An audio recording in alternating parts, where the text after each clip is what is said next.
Hello friends, कैसे हैं आप लोग? आप लोग सही ही होंगे।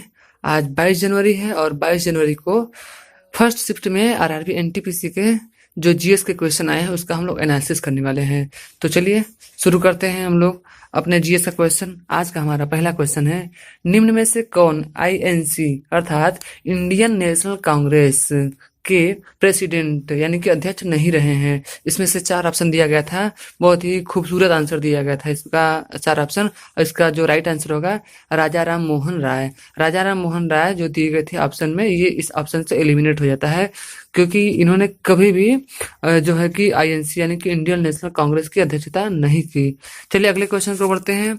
आज का हमारा अगला क्वेश्चन है, इनमें से किसे 2020 में पद्म भूषण पुरस्कार से नवाजा गया था? इसमें आपको बताना है इनमें से किसे 2020 में पद्म पुरस्कार से या पद्म विभूषण पुरस्कार मिला था। तो आपका राइट आंसर आ जाएगा पीवी सिंधु। इसमें से सभी आपको आंसर अच्छे लग रहे होंगे, जैसे गौतम गंभीर, केएल राहुल और पीवी सिंधु।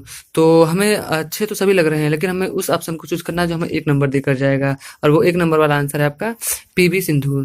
चलिए अगले क्वेश्चन को बढ़ते हैं। आज का हमारा अगला क्वेश्चन है, Indira Gandhi institute of research कहाँ है? तो आप देख सकते हैं मुंबई दिल्ली। चलिए अगला क्वेश्चन देखते हैं। आज का हमारा अगला क्वेश्चन है, 2019 में इसरो ने मानव अंतरिक्ष उड़ान केंद्र कहाँ पर बनाया है? तो इसका राइट आंसर आ जाएगा बेंगलुरु। बेंगलुरु में इसरो ने यानी कि इंडियन स्पेस रिसर्च ऑर्गेनाइजेशन ने, जो कि भारतीय एजेंसी है जो कि स्पेस में यानी कि अंतरिक्ष में कार्य करती है, उसने 2019 में मानव अंतरिक्ष उड़ान केंद्र बनाया है बेंगलुरु में। तो ये रहा आपका अगला क्वेश्चन, पूर्वोत्तर भारत में किस राज्य में एक से अधिक लोकसभा सीटें हैं? तो इसमें चार ऑप्शन दिए थे, मेघालय, नागालैंड, सिक्किम और मिजोरम। तो मेघालय को अगर हम छोड़े तो आपके जो तीनों राज्य बचते हैं, नागालैंड, सिक्किम और मिजोरम, इन सभी में एक एक लोकसभा की सीटें हैं।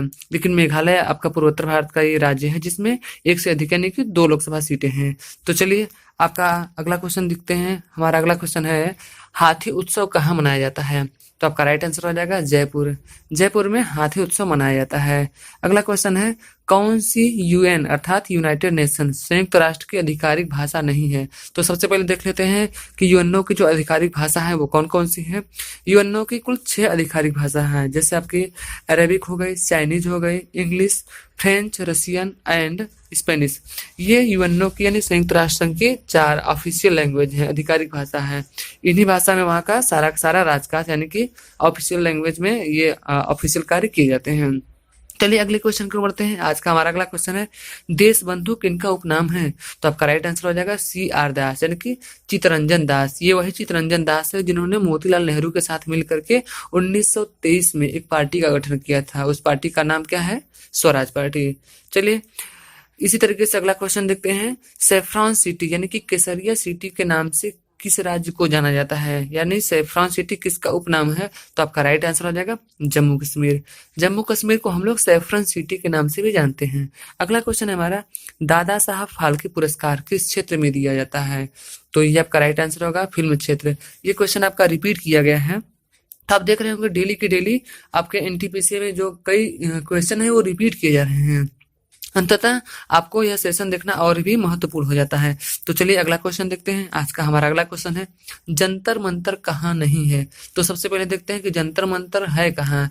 तो जंतर मंतर भारत के 5 शहरों में बनाया गया है, जैसे आपका हो गया जयपुर, उज्जैन, मथुरा, वाराणसी और नई दिल्ली। इन 5 शहरों में जंतर मंतर बनाया गया था। और जंतर मंतर को जो है कि राजस्थान के महाराजा जय सिंह द्वितीय ने बनवाया था। और कब बनवाया था? तो 1724 में बनवाया था। तो आप सोच सकते हैं कि 1724 में यानी कि 18वीं शताब्दी में भारत का जो अनुसंधान कहाँ पर था, कितना चरम पर था। ये भारत की वेधशालाएं थी और भारत की विज्ञान को प्रदर्शित करती हैं कि उस समय भी भारत कहाँ पर था। चलिए अगला क्वेश्चन देखते हैं, विश्व भारती विश्वविद्यालय की स्थापना किसने करी थी? तो आपका राइट आंसर हो जाएगा रविंद्रनाथ टैगोर। रविंद्रनाथ टैगोर ने विश्व भारती विश्वविद्यालय की स्थापना की थी। अगला क्वेश्चन हो जाएगा, इंद्रधनुष योजना किससे संबंधित है? तो आपका राइट आंसर हो जाएगा बच्चों का टीकाकरण। बच्चों के टीकाकरण का संबंध है इंद्रधनुष योजना से। जिस तरीके से इंद्रधनुष में 7 रंग होते हैं या 7 रंगों का समूह होता है, इसी तरीके से ये जो आपका टीकाकरण है इसमें कुल 7 टीके लगते हैं विभिन्न उम्र में। एक समय के अंतराल पर ये 7 टीके लगाए जाते हैं जो कि विभिन्न रोगों से रोग प्रतिरोधक क्षमता बच्चों को प्रदान करते हैं। तो इसी तरीके से एक आया है इंद्रधनुष 2.0, इसका एक नया वर्जन आया है, कुछ नहीं बस 2.0 के नाम से आया है। ठीक है, अगला क्वेश्चन है इंदिरा गांधी परमाणु अनुसंधान केंद्र की स्थापना कहाँ की गई है? तो कलपक्कम में, तमिलनाडु के कलपक्कम में इंदिरा गांधी परमाणु अनुसंधान केंद्र की स्थापना की गई है। इसमें कुछ दिवस से भी क्वेश्चन आए हैं, जैसे एक हमारा है राष्ट्रीय मतदाता दिवस कब मनाया जाता है? तो आपका राइट आंसर हो जाएगा 25 जनवरी को। 25 जनवरी को प्रतिवर्ष राष्ट्रीय मतदाता जागरूकता दिवस के रूप में मनाया जाता है। चलिए, तो ये भी जान लेते हैं कि मतदाता की आयु कितनी है, यानी कि वोट देने का अधिकार जो है कितनी वर्ष के लोगों को है? तो इसका राइट आंसर हो जाएगा 18 वर्ष। पहले इसकी जो उम्र सीमा थी वो 21 वर्ष थी, लेकिन 61वें संविधान संशोधन के द्वारा इसकी आयु को घटा करके जो है कि 18 वर्ष कर दिया गया है। कितना से कितना कर दिया गया है? 21 वर्ष से घटा करके 18 वर्ष पर सीमित कर दिया गया है। तो चलिए अगला क्वेश्चन देखते हैं। आज का हमारा अगला क्वेश्चन है पृथ्वी दिवस कब मनाया जाता है? इसका तो पृथ्वी दिवस कब मनाया जाता है? तो पृथ्वी दिवस आपको मनाया जाता है 22 अप्रैल को। प्रत्येक वर्ष 22 अप्रैल को पृथ्वी दिवस मनाया जाता है। आपके दिवस से 2 क्वेश्चन आ गए हैं। चलिए अगला क्वेश्चन देखते हैं। आज का हमारा अगला क्वेश्चन है HTML यानी कि हाइपर टेक्स्ट मार्कअप लैंग्वेज का आविष्कार किसने किया था? तो आपका राइट आंसर हो जाएगा टिम बर्नर्स ली ने। ये आपसे नहीं पूछा गया था कि कब किया गया था, लेकिन ये पूछा गया था आपसे कि HTML का आविष्कार कब किया गया था, सॉरी किसने किया था? तो टिम बर्नर्स ली ने किया था। और कब किया था? तो 1989 में किया था, यानी कि 1989 में। और हम ये भी देखते हैं कि टिम बर्नर्स ली ने www का भी आविष्कार किया था, यानी कि www यानी कि वर्ल्ड वाइड वेब की। अगला क्वेश्चन आपका आदि ग्रंथ किससे संबंधित है, यानी आदि ग्रंथ किस धर्म से संबंधित है, ऐसा क्वेश्चन था। तो आपका राइट आंसर हो जाएगा सिख धर्म। आदि ग्रंथ का संबंध सिख धर्म से है। और जो सिख धर्म के 5वें गुरु अर्जुन देव थे, उन्होंने इस आदि ग्रंथ की रचना करी थी। अगला क्वेश्चन है अल्पसंख्यकों से संबंधित अनुच्छेद के बारे में पूछा गया था। उसमें कई अनुच्छेद दिए गए थे, आपको बताना था कि कौन सा अनुच्छेद इसमें अल्पसंख्यकों से संबंधित है। अल्पसंख्यकों से संविधान में 2 अनुच्छेद है, 29 है और 30 है। तो आप देख लीजिएगा कि एग्जैक्ट में क्या क्वेश्चन पूछा गया था, आप देख सकते हैं। अगर हम बात करें अनुच्छेद 29 की, तो इसमें कहा गया है कि अल्पसंख्यक वर्गों के हितों के संरक्षण के बारे में बात की गई है। वहीं अगर अनुच्छेद 30 के बारे में बात करें हम, तो अल्पसंख्यक वर्गों के जो है कि शिक्षण संस्थाओं की स्थापना करना और उन पर जो है कि प्रशासन करने का अल्पसंख्यक वर्गों का अधिकार प्रदान किया गया है। ये था आपका अनुच्छेद 29 और अनुच्छेद 30। चलिए अगला क्वेश्चन देखते हैं। अनुच्छेद से हो गया। अगला क्वेश्चन हमारा पंचवर्षीय योजना कहाँ से लिया गया है? तो पंचवर्षीय योजना USSR से लिया गया, यानी कि सोवियत संघ से लिया गया था। चलिए अगला क्वेश्चन देखते हैं।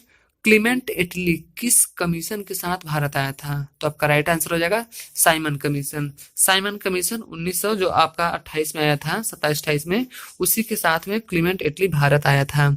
और इस कमीशन का पुरजोर रूप से विरोध किया गया था, क्योंकि इस कमीशन में एक भी सदस्य भारतीय नहीं था। चलिए अगला क्वेश्चन देखते हैं।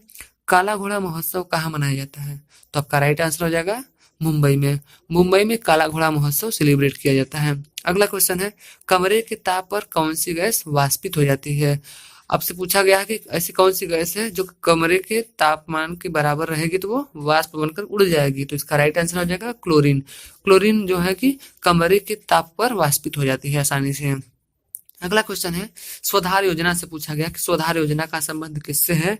तो इसका राइट आंसर हो जाएगा दहेज संबंधित पीड़िताओं से। दहेज संबंधित पीड़िताओं से जो कि स्वधार योजना का संबंध है। इसके बारे में और हम डिटेल में जानना चाहें तो स्वधार योजना जो है कि ऐसी महिलाएं जिन्हें दहेज प्रताड़ना या घरेलू हिंसा एवं अन्य किसी कारण से घर से निकाल दिया गया हो, तो यदि उनके पास कमाई का कोई जरिया नहीं है या शारीरिक रूप से वे अक्षम है, तो ऐसी आश्रयहीन महिलाओं को आश्रय देने के मकसद से इस योजना को शुरू किया गया था।